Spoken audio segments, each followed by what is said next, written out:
Hey guys, welcome to another episode of the Legacy Universe of us discussing The Boys Season 2 episodes, but this one is number 5. Number 5. My name is John. My name is Ash. Happy Friday. Another Friday means a new episode, so let's get into it. We have a couple of highlights, maybe one or two theories, so let's just get to it. Yep. The first highlight that we want to talk about, which was awesome in this episode, is Butcher's relationship with Hughie.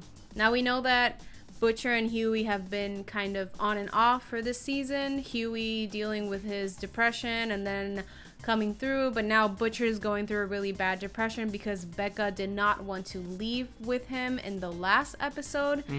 But we do discover some things in this episode which I thought was really cool, that really start forming and really starts giving us a perspective as to Hughie being really important to Butcher. In this episode, we discovered that Butcher has a brother that was named Lenny. He passed away, and Lenny resembles Hughie a lot.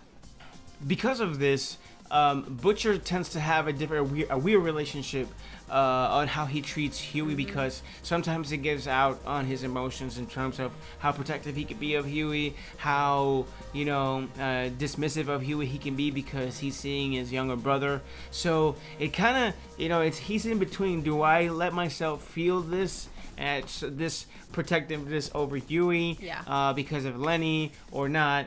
Now what we see is Hughie and trying to get him back, to sanity, back on his feet.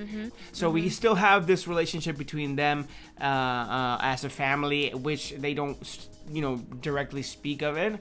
But you can see that there's something there for each of them. I thought that what the writers did here, again, they're killing it this season.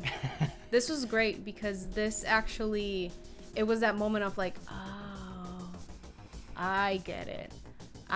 Because Butcher, you can tell from the first season, and even when the season starts, you can tell that he really has a strong bond with Hughie, but he's like tiptoeing towards it. He's feeling, he's very defensive, and then when he lets his guard down, that Hughie notices and they start to connect, that's when Butcher automatically gets angry and he goes crazy. So I really liked the whole concept of him going back to the aunt's house and everything that we discovered in that period of time of him coming back. I was not expecting the story to be tied up this way, because Butcher is very sold in the first season as like this solo person, like he doesn't ride with anybody, he does his thing by himself. But then Hughie comes into his life, and this really changed my perspective on their relationship.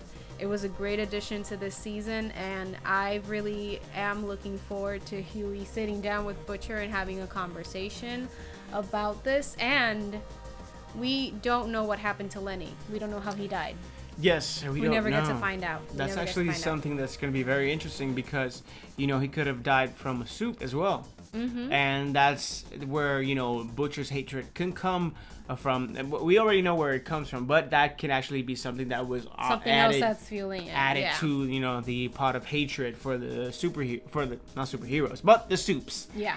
From this whole scene where we discover Butcher's relationship with Hughie comes our second highlight, because if you guys check out our previous video where we discussed episode 4, our highlights and theories, we had a theory that Black Noir was actually working for EDGAR or for VOUGHT in the search of Butcher, because we never saw Homelander give him any directions in the last episode or make him do his dirty work. And it is confirmed in this episode that he is actually working with EDGAR, and he actually has a camera on his suit so that EDGAR is seeing everything. And he might be the oldest product of VOUGHT. Exactly. In hiding. Because I think there's a reason why he's strictly working with EDGAR and with VOUGHT. And we have to see if it comes to a point where maybe this was his plan all along with Black Noir. And again, I think we are still sticking to our theory that this might be Soldier Boy. I think, and if it's not Soldier Boy, I really think that Black Noir is going to be a very surprising character towards the end of this season. Like, there's going to be some sort of reveal with him that they're going to knock our socks off. The next highlight for me is actually how Homelander is losing control. Is still losing control. He's still losing control, and he's a big fat baby. Yep. Something happened, and apparently how we begin a certain scene is that they're filming their new, product and all that, their new movie. And you see that he gets news from their director, what's her name? I forgot. Ashley. That something happened in the Middle East, and he actually flies over there. He makes a big mistake, and he loses the love of the people instantly. Yeah. Now, he was told not to give a speech by VOUGHT and by the high ups, and he went against it, and it actually turned against him as well. Oh but my God, such a great scene. You get one of the coolest scenes in The Boys yet. Yeah.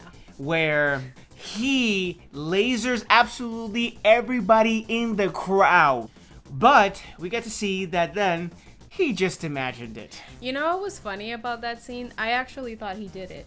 Me too. Because I actually thought he did that. He's at a point where he's acting so childish. Yeah. And he's being so dumb that when it happened, you remember like, whoa, and I was I was expecting out. it. I was like, and then it switched into him happening. like, yeah, and then it switched into like him thinking about it, and I was just like, oh, really? Like, I love the scene where he's in the hallway with the phone, and he's just like,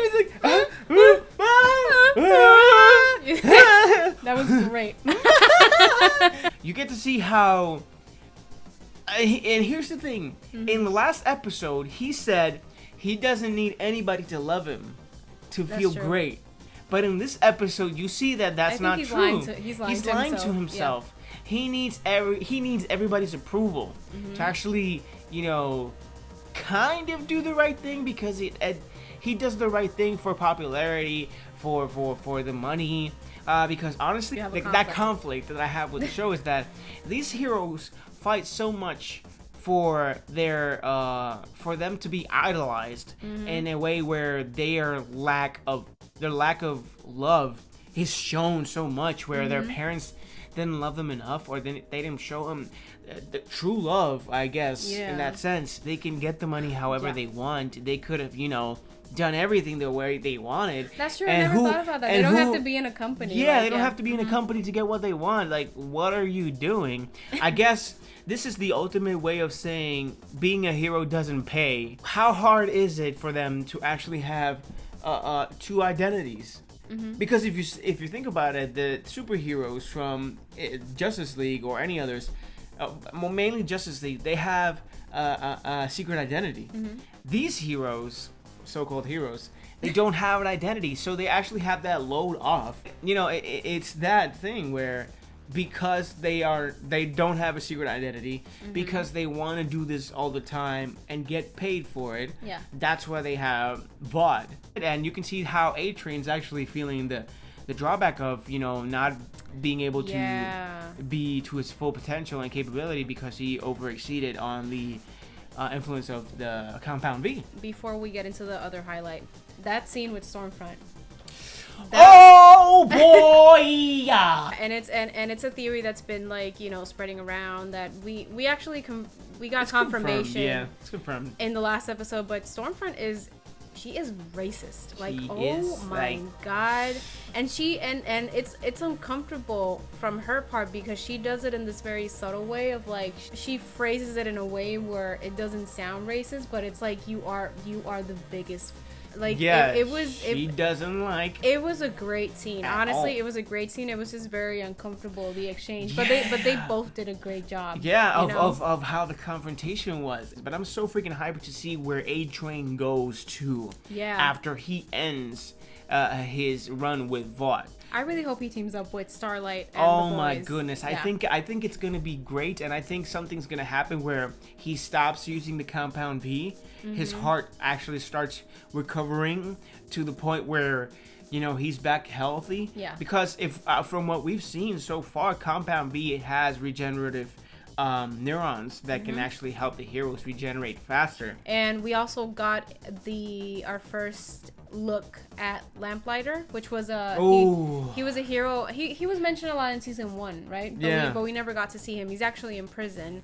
And we got like a glimpse, and I don't know his name, but he was in X-Men movies, and you said something really funny. It's really funny because Lamplighter is the same actor that played Iceman in the X-Men movies. So he's playing Pyro, he's playing his counter element in this show. The biggest highlight of this episode is behind us.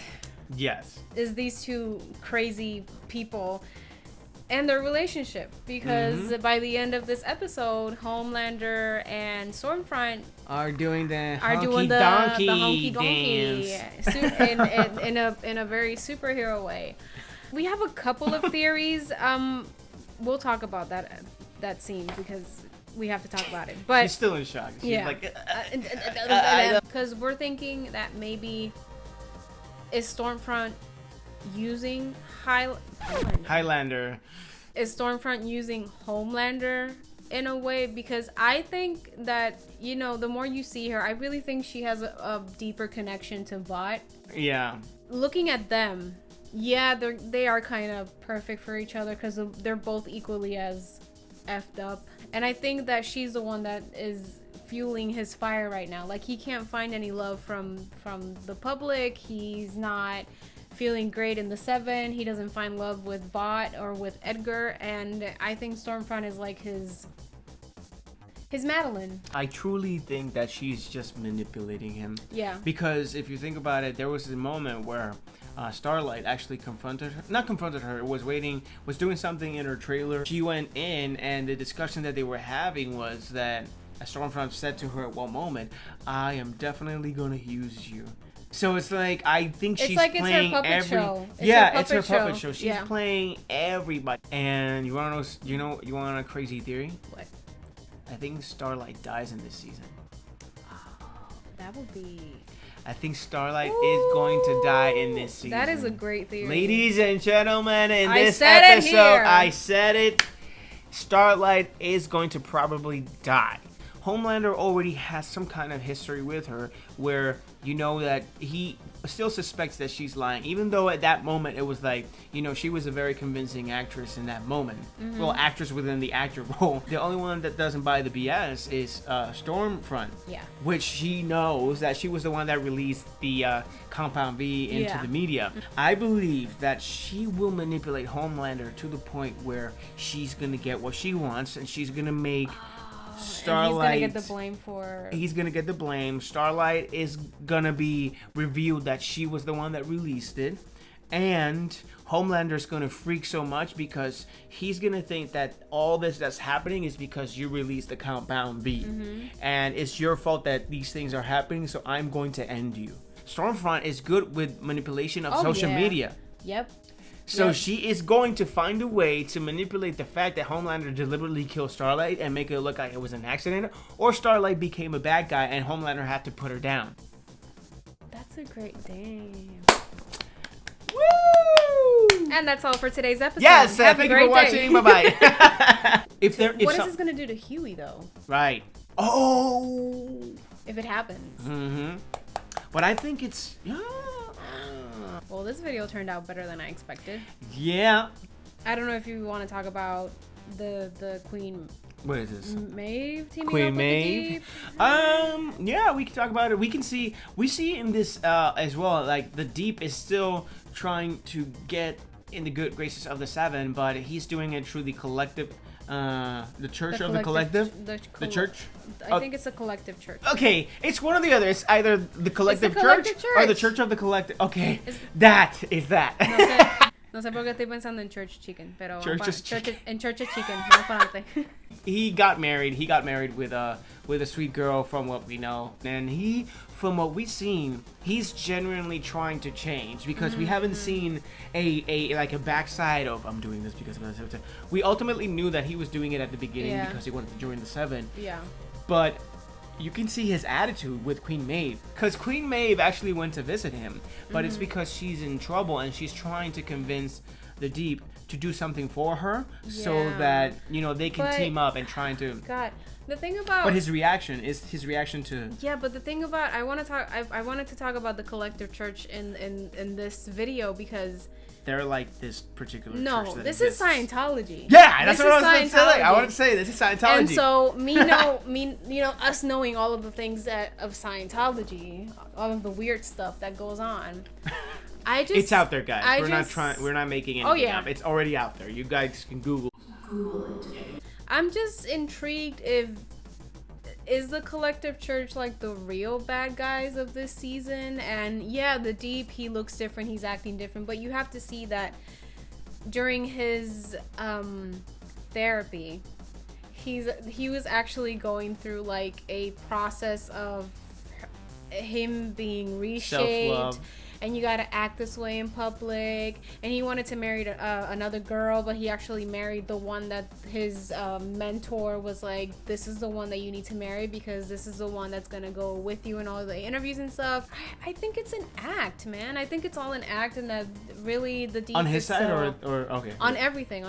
Him with the collective church. I think he's being fooled by the collective church. Yeah. I think, or the collective church is trying to bring that hero on their side so they could have something to cling on to and have their reputation restored. It's still iffy for me because it might reflect to Scientology, but I think there are certain things in the show that still tries to show that this church actually tries to do well, but it's been put down in the past. So they might be the counterpart to VOUGHT. I think the final thing that we might want to talk about is the sex scene. That's the weirdest, awkwardest. Look, even the computer turned because off. They're like, oh no, don't talk about it. They were floating and they were doing it, and I was just like, oh. You know what? It actually fits their personalities. I know. Because it's just awkward to it's see. Just, I know. I don't want to see them have sex. They're like rough. They want to be rough. Isn't it funny that they have so much ego? Oh man. And pride that they only took their pants off. What? Right? They only took their pants off. And like, what is happening? Yeah, guys, that's gonna be all that we have for you on this discussion on episode 5. Again, I am gonna link the other videos. We do have a discussion on episodes 1 through 3, and then we have a discussion on episode 4, and we're gonna keep discussing every episode that comes out every Friday. If you guys have not been seeing The Boys, I would highly recommend to watch this show. It's an amazing show. We love it. It's worth badass. Yeah, it's incredible. Stay tuned for more videos. If you guys enjoyed this discussion, like and subscribe to our channel. Also, let us know in the comments, what are your theories? What did we miss something in this episode? Maybe, I don't know, a little detail. What did you like the most about the episode? What did you guys hate? If you guys hated something, let us know in the comments so we can have a conversation about it. And don't forget to follow us on our other social media. We also have an Instagram and we have a Facebook under the Legacy Universe where you can find even more awesome content over there. So thank you guys for watching. Have a great weekend. Stay safe and we'll see you guys soon.